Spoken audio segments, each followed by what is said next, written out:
Hi, everybody, and welcome to today's session, How to Free Up 6 Hours a Week. I'm Kirsten O'Donovan, a multinational productivity coach, author, and founder of Top Results Coaching. I'm so excited to share some great value with you today. So I'm from South Africa. I live in Europe at the moment, and I enjoy working with my clients from all over the world. Technology has enabled us to communicate from anywhere and in any country. And even though we're all in different parts of the world, we all share the same challenge of managing our time more effectively to do more of what we want in life. And that is why I'm here to help you today. I've been helping mothers from all over the world to free up time, get more organized, and create more of the life that they want. And I hope to do the same for you. I've worked with mothers in similar situations to yours, wanting to study, eager to further their education and learn more, but they're just not able to find the time to do it at all. And so today we're going to continue with the second step, right, which is how to free up 6 hours a week. So let's get started. It's hard to imagine time, find time, and to imagine having more time, especially when you're most likely so stressed out, so overwhelmed, and you probably feel like you're running around like a headless chicken most of the time. So it must be really, really difficult to imagine, wow, having an extra 6 hours a week. Before we go in to free up 6 hours a week, I just wanted to quickly stay here for one moment. See, when we're feeling this way, and we focus on these feelings, we don't empower ourselves to find the solutions. It only makes the feeling stronger and louder.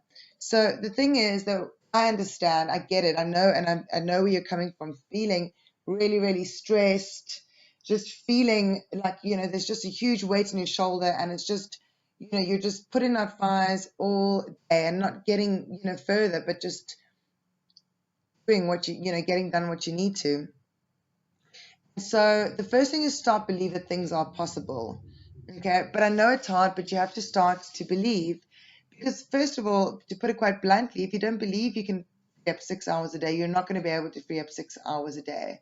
So a big part of studying, finding time for yourself, is managing your mindset. And to do that, it's about being aware of the things that we tell ourselves, which might not be true. It's about the excuses that we tell ourselves, which keep us in the place that we don't really want to be in a place.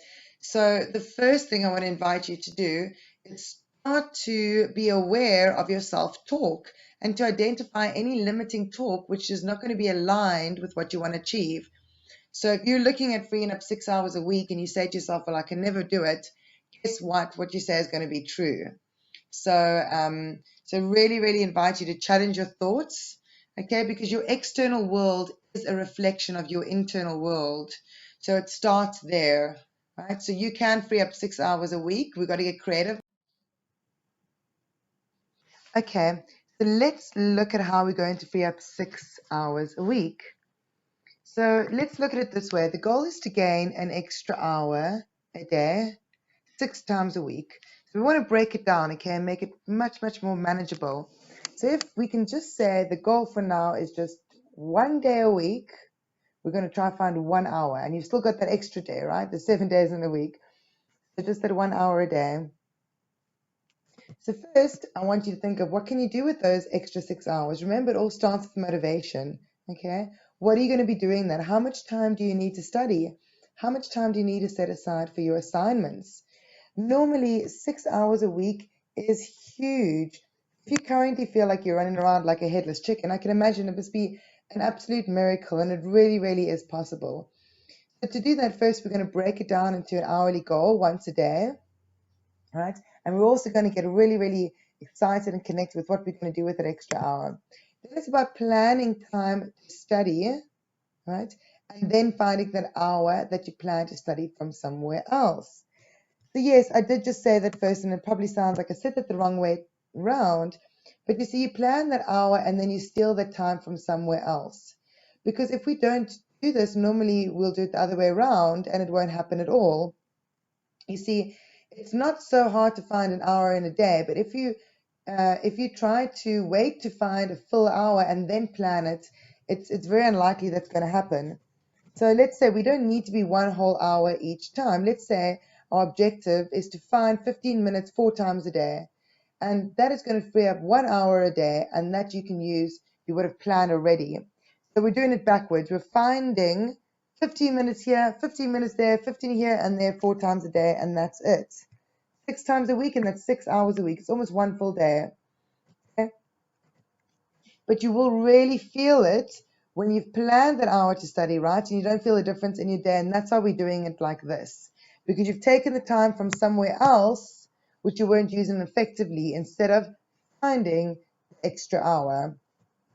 So I hope that makes sense. So let's look at some things. The first thing I'm going to suggest is getting up 10 minutes earlier.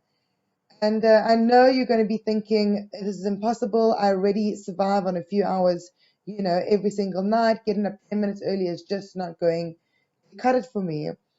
I really want to just invite you to look at it. This is not a possibility, because there, 10 minutes earlier or 15 minutes earlier, right? That's already one of your 15 minutes for the day. So, you might feel like you need time to sleep more because you're not getting enough rest. But clearing your mind before you sleep so you can wake up early as well is going to help. Or, if it's about not feeling rested when you wake up, what can you do about not feeling rested? All right, because 15 minutes is probably not going to make a big difference. There's something else that's going on. Maybe it's your diet. Maybe it's, too many things in your mind at night. So just reconsider that one more time. Is it possible somehow in your day you could get up that 15 minutes earlier, those 10 minutes earlier? And if you're really, really tired, look at why you're really, really tired, as opposed to just taking this out as an option. But the next thing we're going to do is ask family members to help you or join them, or or ask them to help you with clearing up. Also empower them, instead of making some weekend chore, doing it by yourself. Get your children involved, get your husband involved, or ask your husband once a week to take over something for you. Ask him to support you in this goal of studying. So really, your family are there, you support your family there, and they're there to support you as well. So asking your family members, if you can see something 15 minutes a day that by them doing is really going to help you, and they only need to dedicate 15, go for it. Take that chance and try to set that up, because there really are some key time we can get from there. What about things like shopping online? Sometimes it's a temporary sacrifice we have to make. I know you prefer going probably to the shops and choosing everything, but sometimes if you're going to be, let's say, studying for 6 months or a year or 2 years or 4 years, sometimes we need to make a temporary sacrifice with the way that we do things for the larger good. And so shopping online, getting your food delivered to you, can save up so much time going to the grocery store shopping, getting something. So if your shopping is taking you once an hour, probably even more, and you could do this online, there's 1 hour there. So getting things delivered, really take advantage of technology and convenience these days. Another area, batching. So looking at your tasks, is there a way that you can group more of your tasks together? Is there a way that you could combine things? So, driving to school in the morning is a way you can get a self-audio study that you can listen to while you're driving. Ways that, picking up the kids. If you've got to be out of the house, can you group all your tasks that require you to be out of the house and get into the car together, so that you're kind of saving a little bit more time, instead of just jumping from one task to the next, but put them all together. So that's another key area that you could look at. What about saying no more often? So again, if you find that you're doing things because other people have asked you to do them, but they're not directly benefiting or having an impact in your life, you might need to say no more often, and just temporarily as well, if you really, really feel bad about it. But the point is, doing things because coming from a need of pleasing people is putting their needs before yours, and it's just not aligned if you want to study and find time for yourself. What about cutting out distractions and focusing, doing the same in less time?